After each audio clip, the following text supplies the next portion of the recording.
want you all to do me a favor.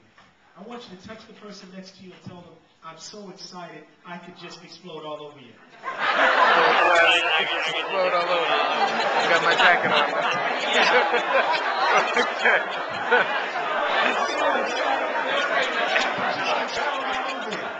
I feel like the volcano getting ready to tear up. I feel like a little bit of TNT getting ready to detonate. I'm so excited.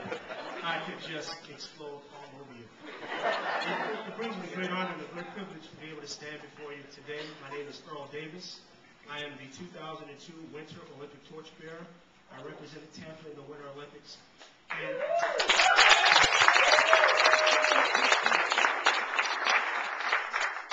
Chris is a very good friend of mine. He's got some great things lined up for everybody here at the Wealth Annex. And when he told me about a very dear friend of mine, a very dear mentor of mine, and we talked about bringing him in, he said to me, he says, I can't think of anybody else to bring him in except one of his students.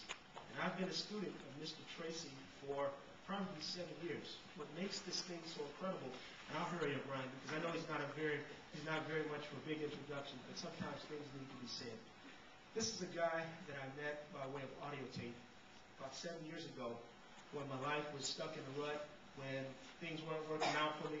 I was behind on my dreams and my bills. I was barely making a living. I was probably making about $50 a week. And here it was. I felt as if I wanted to give more to life, and I wanted to become all that I could be. And I found myself in a library where I would go and retreat. And I found this set of audio tapes, The Psychology of Achievement, and it changed my life. I heard his words. It says, you become what you think about most of the time. And so I would listen to his tapes day in. I didn't have an automobile at the time. I'd walk to work. And I put that Walkman on with Brian's voice in my ear telling me, you become what you think about most of the time. Well, fast forward through the story. I got a phone call, and my mother told me that she had broken her foot. And I went to go pick up my mother. And so we're on Malfunction Junction. Those of you from Tampa, you know exactly where it is. It's really crazy. Am I right about it? It's really crazy. Now repeat after me, please. Say, when the pupil is ready, the master will appear. The master will appear. Say it again. When the pupil is ready. When the pupil is ready. The master will appear. So here I am. I'm driving on interstate. I'm by Malfunction Junction. I see this big billboard that says Brian Tracy's coming to town. So I stopped right over at Malfunction Junction, right on that little portion. And it's very dangerous. I see him out there. It's very dangerous over there. But sometimes you've got to stop and you've got to do something. And I took that pen and I wrote down that 800 number. And I called it right there in the traffic. Got the first young lady on the line. I said, my name is Earl Davis. I'm an aspiring speaker. I'd like to find out if you can help me to meet Mr. Tracy. And she told me no. And I kept talking. And I've done phone sales from time to time. They tell you, as long as the phone is up, you keep selling. So I kept talking. And long story short, she told me she couldn't help me, but she would give me a number of someone that possibly could. And I said, thank you. I said, can I use your name as leverage when I speak to the next person? And she said, my name is Suzanne, but you don't have to. She said, whoever has this number is already in good standing. So I picked up the phone again, and I called a lady named Sherry Jackson. And Sherry said to me, she said, I said, I'd like to meet Mr. Tracy. And she said, I can't help you with that. He's a very busy man. He's not going to have time. I said, well, ma'am, please. And she kept the phone up, too, so I kept on selling. I don't remember what I said, but I was in there. I was determined.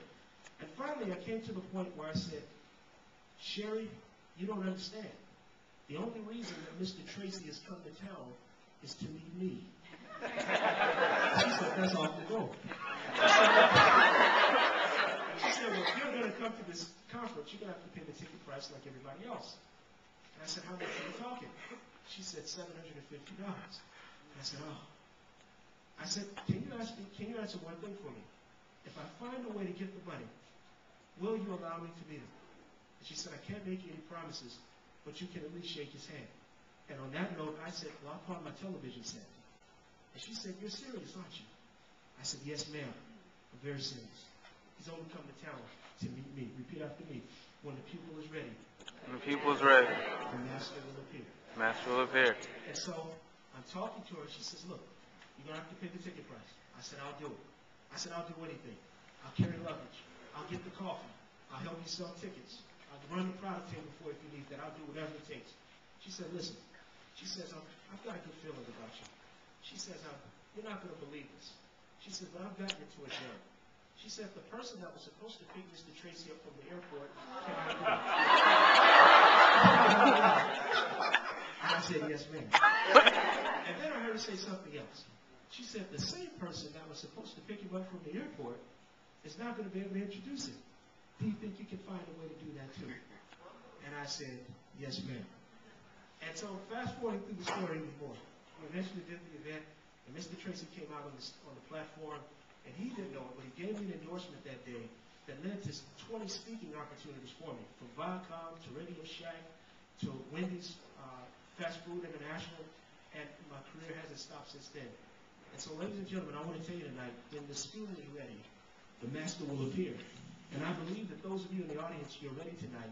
So without further ado, I want to introduce you to a man that's not changed my life, but has changed the lives of many people of 80 countries and millions of people later.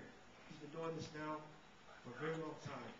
And his heartbeat and his rich and content-driven. Let me tell you, it's a phenomenal thing to hear a great man that not only says a good message, but he lives a good message every single day. So please stand on your feet. Put your hands together and help me welcome my friend and mentor, Mr. Brian.